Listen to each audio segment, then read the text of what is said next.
Hey folks, greetings from the Offensive Security Group here at Secure IT 360, coming at you with a new episode of the Cyber Threat Perspective. Today we have a very special guest on the show, Zach Sims. Zach is an information security officer here at Secure IT 360.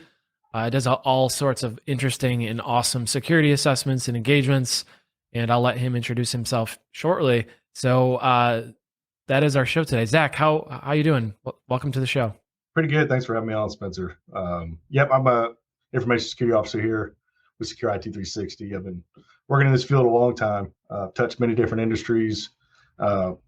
Always find ways to help people fix their security posture and their gaps, and prioritize what they should be working on. It's pretty fun. Yeah, awesome. So in this episode, as the title suggests, we're going to be talking about offensive security services from a CISO's perspective, from a security leader's perspective. Zach has been around the block in IT and security for a while, and I think it's a good opportunity for us to kind of explore the significance of offensive security services in today's kind of modern digital landscape, if you will. We're going to talk about the role that offensive security services play from a security leader's perspective. We'll talk about how you can use things like pen testing and red teaming and stuff like that to kind of enhance or improve your cybersecurity strategy. We're going to talk about challenges along the way and kind of everything in between. So this is going to be a kind of a deep dive into offensive security services from a IT security leader's perspective, and kind of go from there. So with that introduction, Zach, why don't you just give us kind of a 30-second, 2-minute, 3-minute longer introduction of your background, your experience, and then we'll go into kind of what the role of a CISO is and kind of security leader is in an organization. But first, what's your background? What's your experience, and what are you pulling from? Yeah, so I started off went to a technical college, got hired on at a healthcare company here in town. One of my professors worked there. Stayed in touch with a bunch of my schoolmates that sat in class with every night for 4 years. They got me over to a big general contractor in town, where I got to really expand my knowledge and growth and help build their security program and what they're doing. Then went to another GC in town, helped them out, and then landed here where I've gotten to touch a lot of different industries. Everybody struggles with the same stuff, no matter what industry you are. So it's been fun seeing that and helping prioritize. Here's the things you need to work on in this order. Do these first. Don't worry about these things. You're not going to get to them anyway. It's been really good getting to know everybody too. And hey, we need to do this pen test. You need to do these things. But first, let's get some governance in place. Let's get some structure in place. Fix these holes you have open externally.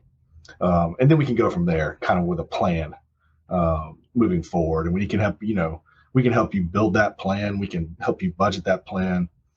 Just kind of cater it to your needs as a business. It's kind of what we do.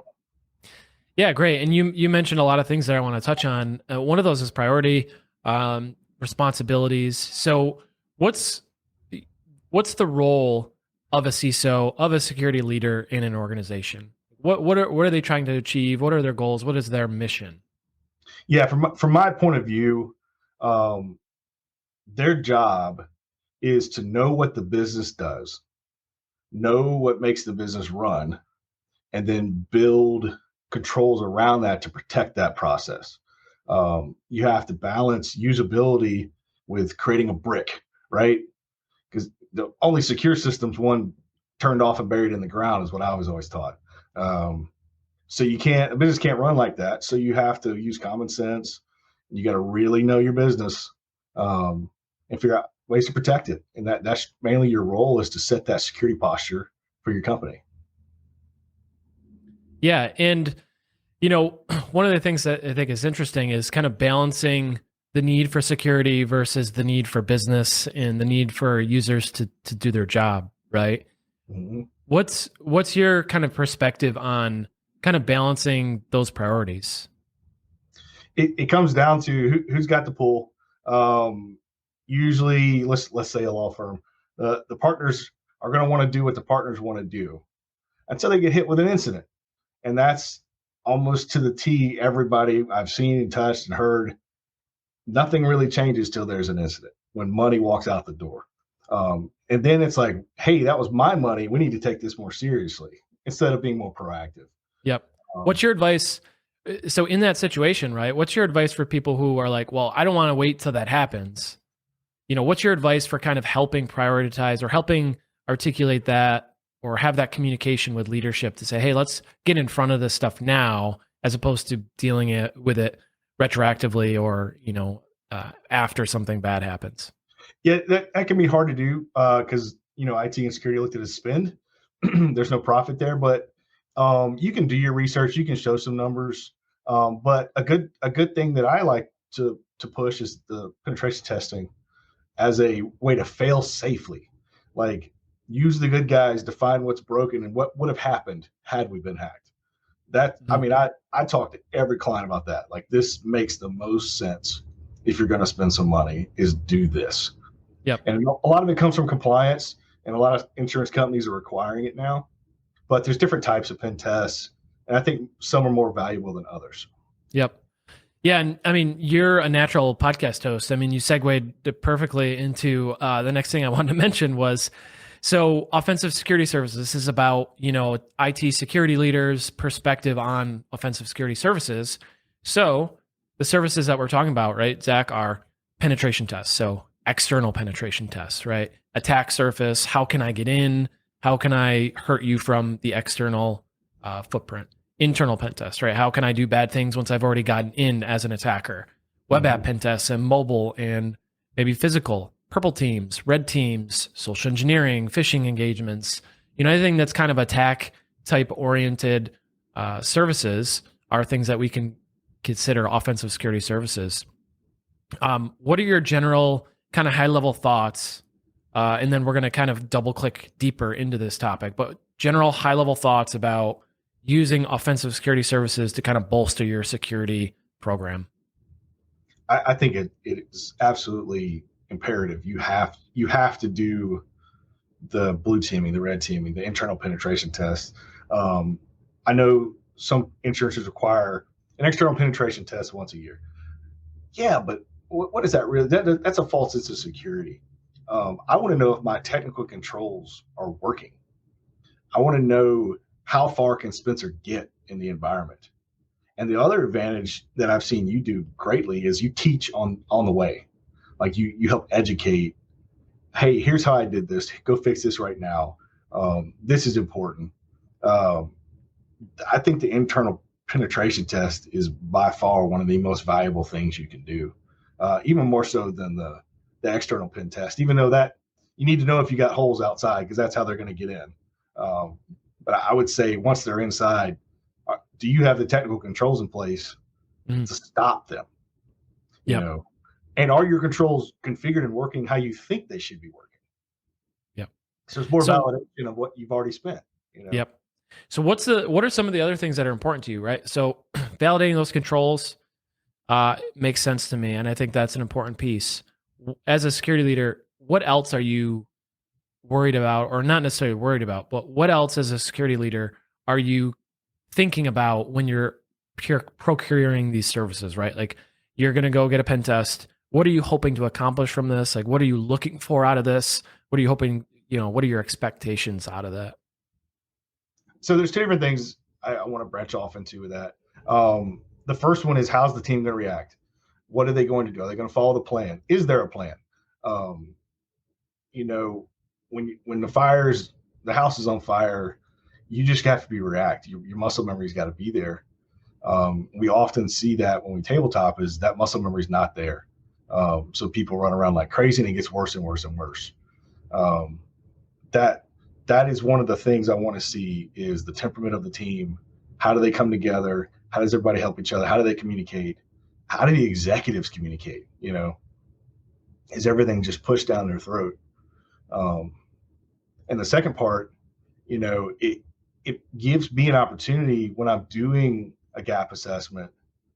I can put all the findings in the world in there, but as soon as that OffSec team comes in there and validates some of that, there's some teeth there.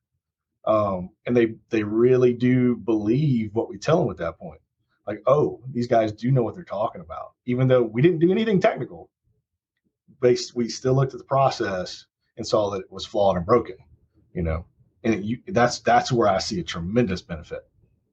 Yeah, and how do you think those goals, those objectives align with the overall security strategy? You mentioned, an ISO assessment, you mentioned pen test.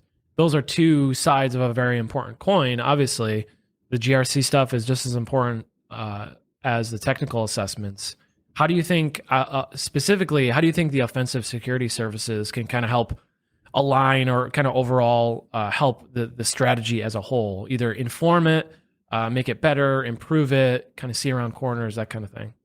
Yeah. So when we go in and we give our findings, we go through all of it, all the way from high to governance to technical to things that you weren't even aware of, you weren't doing, especially if you don't have compliance standards to adhere to.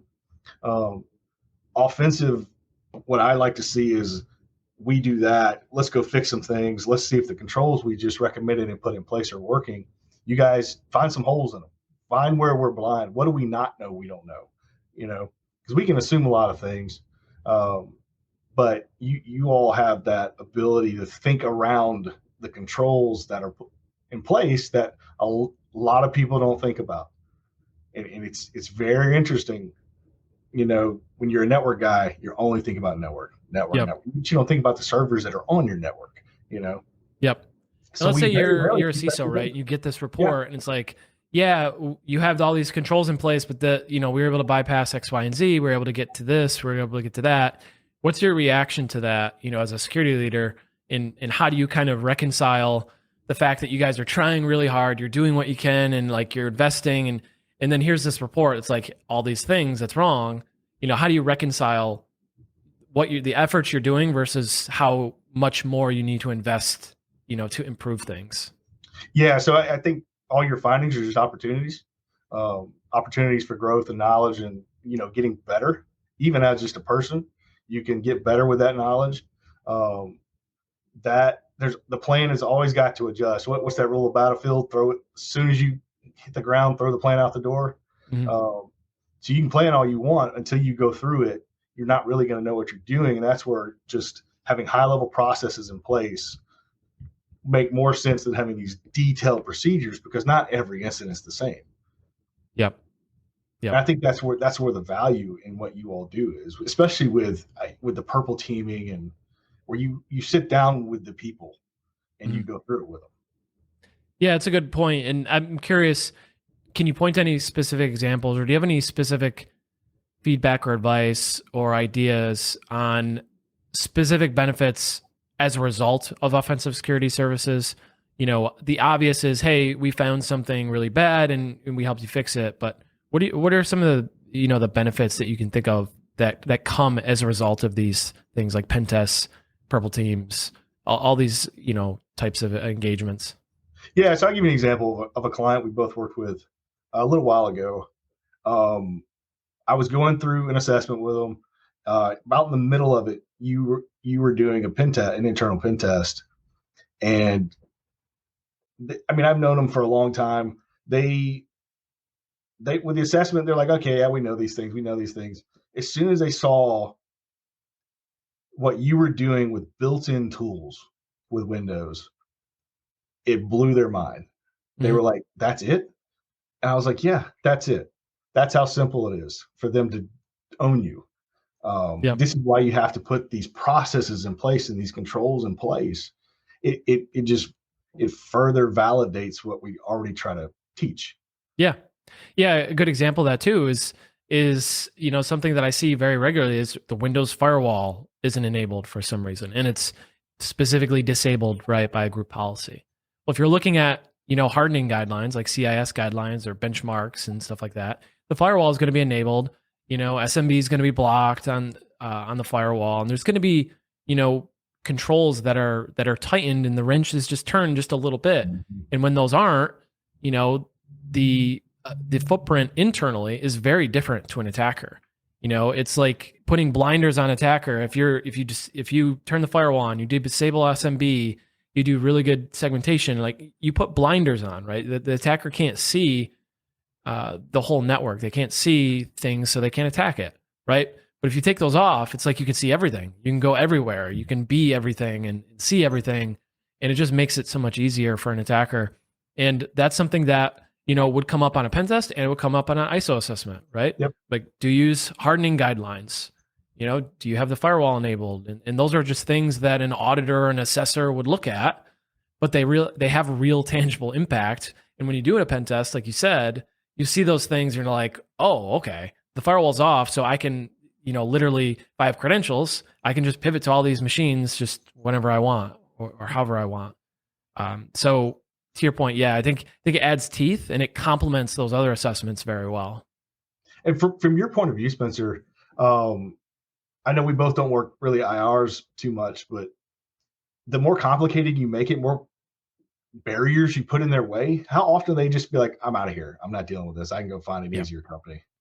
Yeah. I mean, the truth is a lot of the threat groups are going to be using very not sophisticated attack techniques. They're going to be using known tools, stuff that's open source. They're going to be using stuff like Impacket, and they're going to be using Cobalt Strike, and they're going to be using a number of things that are kind of off the shelf or open source that have known signatures. And a lot of attackers are not going to customize a lot of their tools to kind of evade these modern security tools. So what we see a lot of times, and you look at stuff like the DEFR report as further evidence of this, if you're pretty good and you have kind of the basics knocked down, you've done the blocking and tackling stuff, you're better off than like 85, 90% of organizations. If you just do the blocking and tackling, you do the basics well, you're gonna catch the kind of non-sophisticated attackers trivially, very easily, and you'll be good. And so I say all that to say that what most organizations are going to face are going to be those non-sophisticated threat actors that's just going to try stuff from the internet, script kiddies, that kind of thing. I think that makes up a lot of what organizations are facing today. Yeah, and you mentioned doing the basics. And everybody I've touched, they're all different and they all have different education levels, but they all struggle with the same things. The hardening standards, everybody struggles with that. And it's kind of like, why are we struggling with this, guys? CIS has guidelines that are free to you. Like, you can go look at them and fix these things. I think a lot of it comes down to lack of education. They're not educated in security, which is why we exist. And then lack of, it's not important. And then time to do it. They're so busy trying to keep the lights on that they don't realize the window's unlocked, right? It's just going about it in a more systematic way than just the old school IT. Let's just get the network up and running and go, Yep. Yeah. The fact is, a lot of IT admins, a lot of security people are jack of all trades, right? They have to wear 7 different hats. They have to be a network admin. They have to be the AD admin. They have to be a VMware admin. They have to be a SQL admin, right? Yeah. They have to admin Exchange because they still have Exchange on-prem. And there's a lot of disciplines involved in those things. And, oh, by the way, they have to secure the endpoints. They have to do MDM maybe, web security if there's any, custom or kind of customized applications. There's a lot of disciplines there. And to your point, there's not a good opportunity for people like that to get those hands-on skills for securing the enterprise, right? Like Microsoft has certifications and stuff like that. There's other, security oriented certifications, but when it comes to like defending the enterprise, it's kind of learn on the job and learn as you go, or, hopefully you have a mentor in IT that can kind of bring you up and show you the ropes and show you how to do things. But yeah, what I see, and I'm sure you see it a lot too, is just people wearing many hats. And because of that, they have to do 17 different things, so they can't specialize in any one thing. Yeah, they feel overwhelmed. completely. Yeah. And that's one of the challenges, right? And, you know, the challenge of offensive security services is you get this pen test report and it's got findings on it. What do you do with it, right? Like, can you speak to the challenges of, hey, I got this report, now I got to do something with it? Yeah, especially if you have compliance. Now that's going in your risk register, and you got to fix these things. You're aware of it, Yep.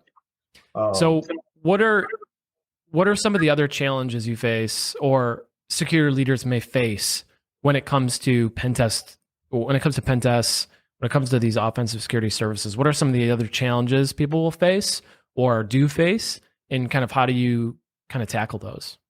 Yeah, so some of it comes down to budget and cost and timing. When is it our priority? When do we need to have it done? And then, like you mentioned earlier, there's a bunch of different ways you can pen test, right? There's a bunch of different styles. So what do you go with? Talking through that can take some time. We had that client. They were wanting to do, I think, a purple team, and he wanted to know, like, what does that mean? Do we tell the team? Do we not tell the team? What do we do here? What does this look like? Well, it's kind of up to you. What flavor do you want to go here? What do you want the team to get out of this? Mm-hmm. So we had that same conversation with the tabletop, and we were like, well, we could pull him out of the tabletop and see how the team reacts. We already know they're going to run around like crazy and not know what to do. How's that helpful? Mm-hmm. So let's start off with, this is what we're trying to get out of it. Here's our goal. We want to educate you first. And then we can get to the more challenging items. Like, okay, Spencer's been unleashed on your network. Don't tell the team. Let's see if they can see him, Yep. But yeah, I think a lot of it comes down to budget. They get stuck in the semantics of, should we tell the team, who should be involved in it, and those things. But those just don't matter. Just tell the team, here's what's going on. At least the first one. That way you can get a feel for it and see what's going on. Yep. Yeah. And, I think one of the challenges that I see on the other side of the fence, as a pen tester working with security leaders, is, the prioritization of the findings, right? We might find 10, 15, 20 vulnerabilities, or we might have 20 findings on a pen test report. What I see, sometimes is maybe a confusion or a lack of understanding or a lack of prioritization of those findings. Because many times, we'll do a pen test and, we'll see some of the same findings the next pen test, right? Maybe it's, a specific vulnerability or kind of an adaptation of the one we saw previously. So we do see that sometimes. And I'm curious from your perspective, as a security leader, somebody in charge of security, how do you handle, dealing with the findings that you see kind of time and time again, like crop up, whether it's the same or kind of like an adaptation of that vulnerability? Yeah, my first concern is always, is it externally facing vulnerability? Is it critical? Is it exploitable? If not, let's get it patched. Then with internal vulnerabilities, it's more of a question of, is our patch policy and program working? How old is this vulnerability? Should we have patched this already? Or did we miss it? Is there something broken with our process that could have prevented this? If not, then I know in our reports we prioritize for you based on our knowledge. Here's what we want you to do in these orders. Go fix these things first. Yep. So I would work down a list. Yeah. How valuable do you think that is? As a consumer of those reports, kind of putting that hat on, having a prioritized list of findings or remediations, how key or important is that to you? That is extremely important, especially for people who don't have our education in this field, to know because that's the first question. Like, I just did an assessment in August, and I gave them the report, and they said, where do we start? I said, start at 1 and work your way down. And they were like, oh, it's just like that. I was like, yeah, I've prioritized everything for you. Here's how you do this. Then you build this out. Then you go do these things. So they don't have to think about it. Just follow the order, because we will lead you where we think you want to go. Yep. And the last thing I want to get into is kind of balancing the need for both defensive assessments and offensive assessments. So balancing the need for an ISO assessment or like a 360 assessment, which is what we would do, right? Which is what you would do, a security assessment, ISO assessment, right? Where we're looking at compliance and controls and GRC and risk and those things and governance. How do we balance the need between that and the offensive stuff, the pen tests, the actually poking at stuff, the actual technical assessments? I would think you need both. I think you start with an assessment. Let's get what your controls are. Let's figure out what you actually have and need policy process wise. Let's build some of that out, and then let's poke holes in what we just built out. What did we miss? What did we not do correctly? And that's where you guys come in to say, okay, here's what you missed. Here's how you can get better that way. It's just a cycle of improvement at that point. Okay, once we validate all of Spencer's stuff, we get those items fixed. It may be time for another assessment, down the road. Okay, let's go do that. Okay, let's validate again with Spencer, or in the internal pen test. That's how I look at it, as this constant cycle of improvement. Yep. And how important is variety, right? Doing different types of assessments or looking at things different ways. A lot of times we'll do an internal pen test and the client will be like, well, yeah, we just did an internal pen test, but we want to do it a little differently. And I'm like, cool, that's awesome. And then it gets into the conversation of goals, what we're trying to accomplish. Maybe we put a flag over here and we start over here and we kind of simulate kind of an attack path kind of thing. But from your perspective, security leader, CISO kind of thing, how important is it to kind of diversify the security assessments that you get? We were having that conversation this morning amongst our group. It depends on the security officer you get, can depend a lot on your ratings and their experience on rating you. So I'm always a fan of getting multiple different eyes on things. I think it's very, very beneficial. In different skill sets. I hate to say it, with different companies to look at things, just to validate. Just are we still good? Get Microsoft to come grade you. Get CrowdStrike to come grade you. Because I imagine you run into stuff all the time with CrowdStrike 701 Carbon Black, where you're like, how do they not catch this? That's where I come at it, is like, yeah, I want us to go test this year. Let's get somebody else next year. Somebody else. We'll come back to these guys next year. We'll have them do something else to validate. But it's constantly test your controls, and make sure they're working how you think they should be working. Yeah, definitely. I think that's, as much as we would like to be selfish and be like, yeah, just use us for every assessment, that would be great.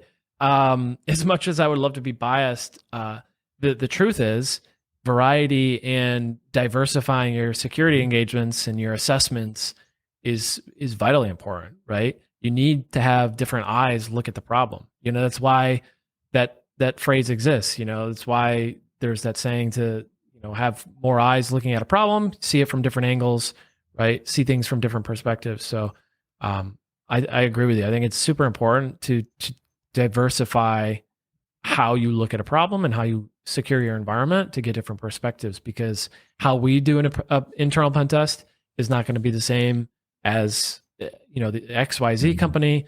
How we do an ISO assessment is going to be different from how XYZ does an ISO assessment, and both are valuable and both you should do.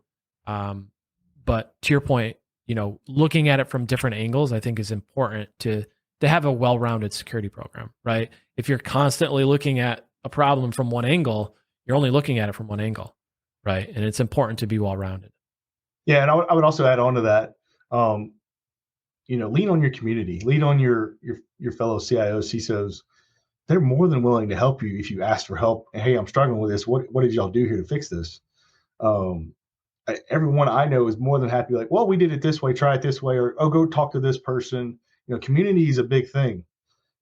Especially if you're confused, yep. You just need some guidance. Reach out to your community, get to know people. Yeah, that's a great point, Zach. Where are there specific places you would recommend people go? Like, is it like, hey, I'm trying to do this thing, and you post it on LinkedIn, or are there specific places you'd go? Obviously you can, speak with consultants that you've worked with in the past, things like that. But you have specific ideas for where people can go security leaders, IT admins, things like that, they can go to get some of these resources or to learn, ask questions, bounce ideas off each other? Yeah, I mean, when I was first starting my career, I got lucky that I got to know the security guys at the healthcare company, and they were more than happy to plug me in with groups like ISSA and then InfraGard, the FBI user group. And I got to know everybody in the community around here that was in security, and we all just stay in touch. We talk. Here's what we're seeing. What are y'all seeing? How do we fix this? How do we address it? There's no barriers. There's no, well, I can't help you. It's no, here's what I think. Here's what I think will help you. And everybody helps everybody. But definitely ISSA, InfraGard. I know Reddit's got a lot of good information. You guys do this podcast, which is amazing. Giving away all this ridiculous knowledge that not a lot of people know is tremendous. I'm a big fan of that, Spencer. Yeah, that's the goal.